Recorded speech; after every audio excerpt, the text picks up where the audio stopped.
What's going on, guys? Preston Talk here, back again with my WWE Hell in a Cell 2020 review. Hell in a Cell just went off the air a couple months ago, and this pay-per-view was a good. I thought it was a solid to good. I'll say it was solid to. I'll say it was like a solid to great show. The main event, it was. I think because the two other cell matches were better. Like this third cell match really was not that good, and that was kind of one of the things that was one of the bad things of the night. Um, but apart from that, I think it was a good show. You had the Tribal Chief, that's right, Roman Reigns open up the show against Jey Uso, and this was a fantastic storytelling match. Here you have, you know, a family basically, Reigns and the Usos, who have basically been hanging out together, playing together, the cousins and stuff like that, and you know, Jey Uso won't quit. Roman's trying to throw steps at him, stuff like that, and Jey Uso's still got a fight in him and stuff like that, and he's not saying I quit. They brawl around the arena and stuff like that, and Roman Reigns came out with a new submission move, a new finisher, and that is like a rear naked choke or like a coquina clutch type thing. What Brock Lesnar has, he has a different finisher, and I think that is another great addition to his character, because obviously if you're a heel, you don't want to keep doing the same stuff as you as a face, because people say, oh, he's just doing the same stuff, he's not really a heel. But now he's got the submission and it looks badass. He got rid of the whole shield vest thing, which is finally a good thing that he's actually reinvented his look, and he's gone the whole Hawaiian, Samoan, he's gone into his heritage and stuff like that, which I really like about this thing with Roman Reigns. The match was really great again, and obviously you've got was it Jimmy Uso who's praying for Jey Uso? He's like, please don't hurt my brother. He's had enough. He's had enough. Like basically throwing the towel in, and basically Roman's like, he's like distraught. He's like, oh, what's going on?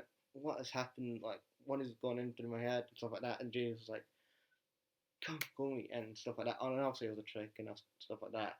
And basically Jimmy Uso gets put in the cookie in the clutch and stuff like that. And that was great storytelling. And I know people are going, oh, well, it wasn't flips and kicks and that. You don't have to have fucking 5-star matches where you're fucking flipping and kicking, and you're saying super kick, super kick, super kick, Meltzer. 5-star ratings. Meltzer gives me a 6-star rating or a 10-star rating.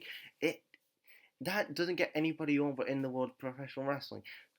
What gets people over is, do you A, get a reaction that A, you're telling a story, and B, the characters are actually giving a fuck about. You cannot say that about some AEW wrestlers, and that's a bona fide fact. It's okay wrestling 25 minutes with Okada and Naito, but what are you actually doing character wise, and who's the face and the heel? That's all I want to know. You're not developing any characters or any mic skills.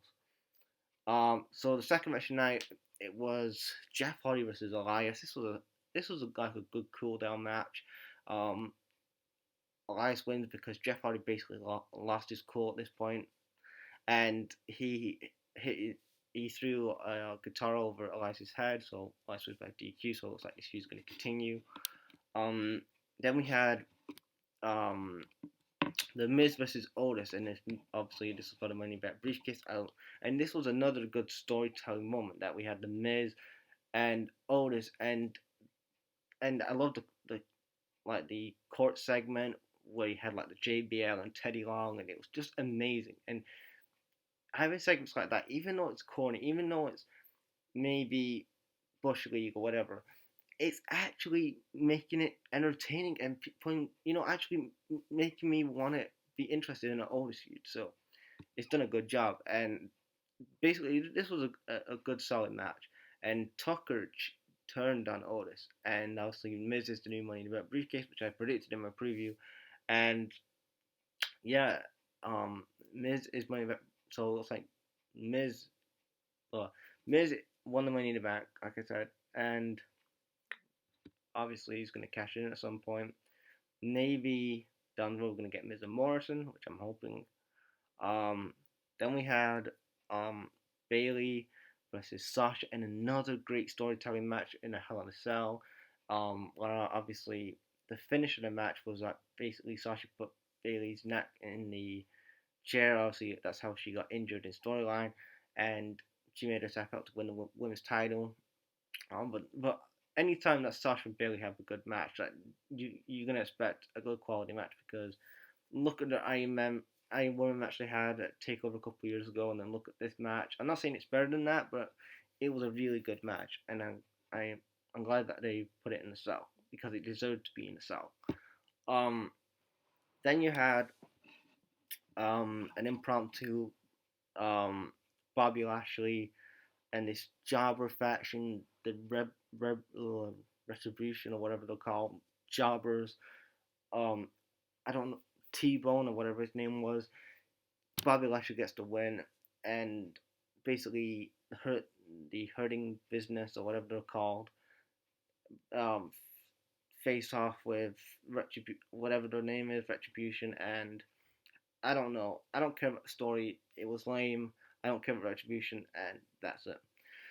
Then we get to the main event, and it's Randy Orton versus Drew McIntyre for the WWE title.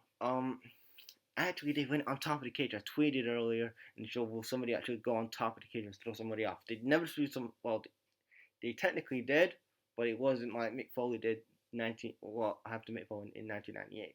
That's what I wanted, but it was close enough, so I'm gonna take it. And this was, like I said, it was an okay match. It wasn't the best match. They tried, I guess, because the expectation was so big on the last two matches that maybe the fans were thinking this was going to deliver as well. But it had its moments, but I won't say it stood out like the other two matches did. Um, but yeah, Randy Orton did some good stuff. He had like a table spot, stair spot. Um, Drew went through a table. Drew did a couple of claymores, and Randy Orton wins with the RKO because Drew missed on the final claymore, wins with the RKO, and Randy Orton is the new WWE champion. And yeah, overall, I would say that the show was a decent show. I would have to say it was a great show.